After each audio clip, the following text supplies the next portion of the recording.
দেশের বর্তমান অর্থনৈতিক পরিস্থিতিতে ব্যবসা পরিচালনার বাধা হয়ে দাঁড়িয়েছে চাঁদাবাজি, দুর্নীতি ও আইনশৃঙ্খলার অবনতি। এমন মন্তব্য করেছেন Dhaka chambers of commerce and industry DCCCI এর নেতারা। চাঁদাবাজি বন্ধ না করলে ব্যবসায়ীরা ব্যবসা গুটিয়ে নিতে বাধ্য হবেন। নবগঠিত সরকারের কাছে আইনশৃঙ্খলা পরিস্থিতির উন্নয়ন, রাজস্ব ব্যবস্থা সংস্কার এবং বিনিয়োগ বান্ধব পরিবেশ নিশ্চিত করার আহ্বান জানিয়েছে সংগঠনটি। রবিবার রাজধানীর মতিঝিলে ঢাকা চেম্বারের সম্মেলন কক্ষে আয়োজিত বিদ্যমান অর্থনৈতিক পরিস্থিতিতে নবগঠিত সরকারের নিকট ডিসিসিসিআই এর প্রত্যাশা শীর্ষক সংবাদ সম্মেলনে ঢাকা চেম্বারের নেতাগণ কথা বলেন।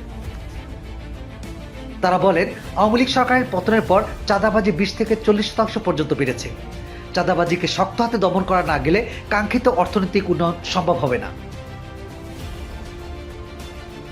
প্রয়োজনে চাঁদাবাজদের শনাক্ত করতে সরকারের সঙ্গে যৌথভাবে কাজ করতে প্রস্তুত রয়েছে ব্যবসায়ী সমাজ। তিনি বলেন, ব্যবসা পরিচালনার ক্ষেত্রে বিভিন্ন পর্যায়ে আনুষ্ঠানিক অর্থ দিতে হচ্ছে। পুলিশ, সিটি কর্পোরেশন, আয়কর দপ্তর সহ বিভিন্ন জায়গায় চাঁদা দিতে হয়। এতে ব্যবসায় ব্যয় বেড়ে যাচ্ছে এবং নতুন বিনিয়োগ নিরুৎসাহিত হচ্ছে।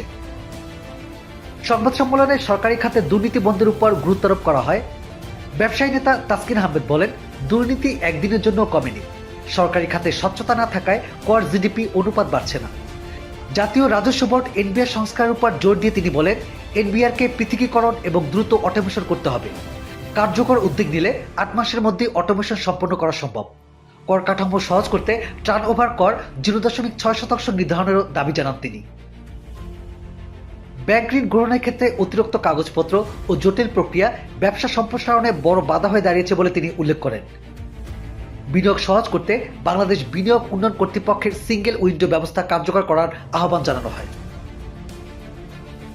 শ্রমবাজার পরিস্থিতি নিয়েও উদ্বেগ প্রকাশ করে বলা হয়, দেশে প্রায় 26 লাখ মানুষ বেকার রয়েছে। কারিগরি শিক্ষাকে অগ্রাধিকার দিয়ে কর্মসংস্থান বাড়ানোর পরামর্শ দেন তারা। ব্যবসায়ীরা মনে করেন, বেসরকারি খাত চাঙ্গা করা গেলে কর্মসংস্থান বাড়বে এবং চাঁদাবাজির প্রবণতাও কমে আসবে। যুক্তরাষ্ট্রের সঙ্গে শুল্ক সংক্রান্ত চুক্তির প্রসঙ্গে ডিসিসিসিআই বলেন, চুক্তিটি দেশের স্বার্থের সঙ্গে সামঞ্জস্যপূর্ণ ছিল না এবং অংশীজনদের সঙ্গে আলোচনা ছাড়াই করা হয়েছিল। আদালতের রায়ের পর চুক্তিটি অবৈধ হয়েছে বলে উল্লেখ করে তারা বলেন, উভয় দেশের জন্য উইন উইন পরিস্থিতি নিশ্চিত করতে হলে নতুন করে কৌশলগত দর কষাকষি প্রয়োজন। প্রস্তাবিত চুক্তিতে তুলা ব্যবহারের ভিত্তিতে শূন্য শুল্ক সুবিধার কথা বলা হলেও কত শতাংশ স্থানীয় তুলা ব্যবহার করতে হবে তা স্পষ্ট করা হয়নি। ডিসিসিসিআই 4টি অগ্রাধিকার খাত নির্ধারণ করেছে: আইনশৃঙ্খলা পরিস্থিতির উন্নয়ন, চাঁদাবাজি দমন, সরকারি খাতে স্বচ্ছতা নিশ্চিত করা এবং বিনিয়োগ বান্ধব আর্থিক নীতি প্রণয়ন। একই সঙ্গে ইচ্ছাকৃত নয় এমন ঋণখেলাপিদের পূর্ণ অর্থায়নের মাধ্যমে ব্যবসায় ফিরিয়ে আনা এবং ঋণের সুদের হার সহনীয় পর্যায়ে রাখার সুপারিশ করা হয়। টাইম টিভি বাংলা, সত্যি উন্মোচনের অঙ্গীকার।